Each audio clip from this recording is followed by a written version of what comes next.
Police भरतीचा form भरलाय, मला ह्या भरतीत पोलीस व्हायचंय। मित्रांनो, तुम्ही अगदी योग्य व्हिडिओवरती आलेला आहात। इथं आपण खूप मुलांचे मला मेसेज आले, कमेंट मध्ये पण बोलले की सर आता मी फॉर्म भरलाय आणि आता तयारी करतोय। एकदम शून्यापासून आमची तयारी आहे, ग्राउंड आणि लेखी दोन्हीची पण। पण आम्ही तयारी कशी केली पाहिजे? मित्रांनो, जे नवीन मुलं आहेत त्या मुलांसाठी हा खास व्हिडिओ आहे। चला वेळ न घालवता सुरू करूया। मित्रांनो, महत्वाचा मुद्दा, आता तुम्ही फॉर्म भरलाय, ठीक आहे, तुम्ही कुठल्याही जिल्ह्याला फॉर्म भरला असेल काही प्रॉब्लेम नाही, पण महत्वाचा मुद्दा, खूप मुलं म्हणले सर आता आमची शून्यातून तयारी आहे, मग आम्ही आता 4-5 महिने तयारी करून पोलीस होऊ शकतंय का? तर मित्रांनो, मी जर तुम्हाला हो बोललो तर तुम्हाला खोटं वाटेल, आणि नाही बोललो तर तुम्ही म्हणताना आम्हाला डिमोटिवेट करताय। तर मित्रांनो, कसं पोलीस होणार आणि कसं नाही होणार या दोन्ही गोष्टी मी तुम्हाला सांगणार आहे, आणि शून्यातून कशी तयारी करायची।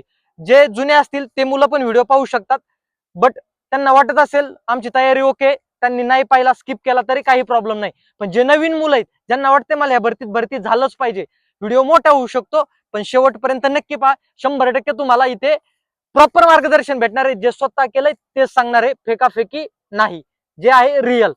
महत्वाचा मुद्दा म्हणजे, ठीक आहे मित्रांनो, तुम्हाला लेखीला नाही माहिती, ग्राउंडचं पण नाही माहिती, तर आपल्याला सांगतो तुम्हाला 1600 मीटर, 100 मीटर आणि गोळा फेक, हे असे 3 इव्हेंट आपल्याला 50 मार्कला आहेत। त्यामध्ये गोळ्याला 15 आहेत, 100 मीटर साठी 15 आहेत, आणि राहिलेलं आपल्याला 20 मार्कासाठी 1600 मीटर आणि महिलांसाठी 800 मीटर आहे। एवढाच फरक आहे। 50 मार्काचा ग्राउंड आहे, या 50 मध्ये आपल्याला मुलांसाठी 41 ते 43 मार्क घ्यायचे, म्हणजे आपण सेफ स्कोर राहणार आहे, तुमचा कुठल्याही जिल्ह्याला फॉर्म असू द्या। आणि मुलींसाठी पण 38-40च्या दरम्यान घेतले तरी तुम्ही क्वालिफाय होऊ शकता, मागे असतील तरी काही प्रॉब्लेम नाही, पण आपलं टार्गेट वरती असलं पाहिजे। मित्रांनो, महत्वाचा मुद्दा, आता तुम्ही तयारी चालू केली, मग आता रनिंग करायला लागल्यानंतर दम लागतंय, 100 मीटरचं माहिती नाही कसं पळायचंय, आणि गोळ्याचं पण। मित्रांनो, जे पण कोणी जुने मुलं असतील ग्रुप करा, आणि त्यांच्या सोबत आपल्याला रनिंगला जायचंय, ग्राउंड करायचंय। मग 2-2 आणि 3-3 टाइम पळू नका, ठीक आहे, थोडं तुम्ही लॉंग रन घ्या, आणि सुरुवातीला दम जिरेपर्यंत तुम्हाला ते करायचं। नाही तर मग जे जुने भरती करणारे मुलं डायरेक्ट सुटला टायमिंग काढायला, दुसऱ्याच राऊंडला थांबला तर तुम्ही डिमोटिवेट होणार आहेत आणि भरतीतून बाद जाणार आहेत। त्यामुळे मित्रांनो, त्यांच्यासोबत कम्पेअर नाही करा, 100% तुम्ही त्यांच्या पुढे पण जाणार आहेत। फक्त सुरुवात कशी करायची, स्लो स्लो आपल्याला वरती जायचंय, डायरेक्टच नाही जाऊ शकत कोणी पण, ठीक आहे, 2 महिने भेटू द्या। ग्राउंडला जेमतेम आपल्याला 40-42 मार्क जरी आले, लेखीला तुम्हाला सांगतो मी कशी स्ट्रॅटर्जी करायची, भरती मोठी आहे, 100% तुम्ही सिलेक्ट होणार आहेत। त्यानंतर गोळा फेक, गोळा फेकला एक टेक्निक आहे, त्यावरती आपण व्हिडिओ टाकलेला आहे, तो तुम्ही पाहून घेऊ शकता। गोळा फेक करताना व्यवस्थित स्टेप असली पाहिजे, वजन कमी असलं तरी गोळा आउट ऑफ फेकू शकतो, फक्त टेक्निक प्रॉपर वापरायचंय, आणि गोळा तुम्ही आउट ऑफ टाकणार आहे। मुलींसाठी पण सेम आहे, त्यामुळे काळजी करायची नाही, प्रॉपर गोळा फेकायचा, एक टाइमच ग्राउंड करायचं, पण बेस्ट करायचंय।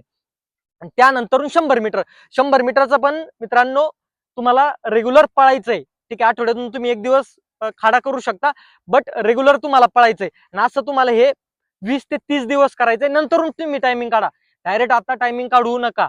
त्यानंतरून महत्वाचा मुद्दा, मग आपल्याला जे पण 2 महिने भेटतात तिथं आपल्याला 42 पर्यंत ग्राउंडला जायचंय। त्यानंतरून महत्वाचा मुद्दा, लेखी। मित्रांनो, क्वेश्चन पेपर तुम्ही क्वेश्चन पेपर सेट घेऊ शकता, त्यामध्ये तुम्हाला कळल पेपर कसा पडतंय।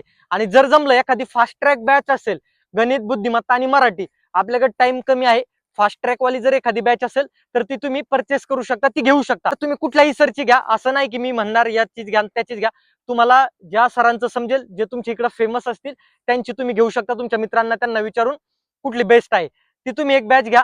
आणि तुम्हाला कमीत कमी 10 तास बसायचंय, असं नाही तुम्हाला त्या पोरांसोबत भरती व्हायचंय तर तुम्हाला 10 तास बसायचंय। 2 तास गणित, 2 तास मराठी, 2 तास बुद्धिमत्ता, 2 तास जीएस, आणि 2 तास राहिलेल्या याच्यात ह्या चारही विषयाचं आपण काय वाचलंय, त्यावरती क्वेश्चन पेपर मध्ये काय पडलंय ते चेक करायचंय। ह्यावेळेने जर तुम्ही 3 महिने जरी प्रॅक्टिस केली आणि थोडं जास्त अभ्यास केला तर मित्रांनो 100% तुम्ही यशापर्यंत जाणार आहेत।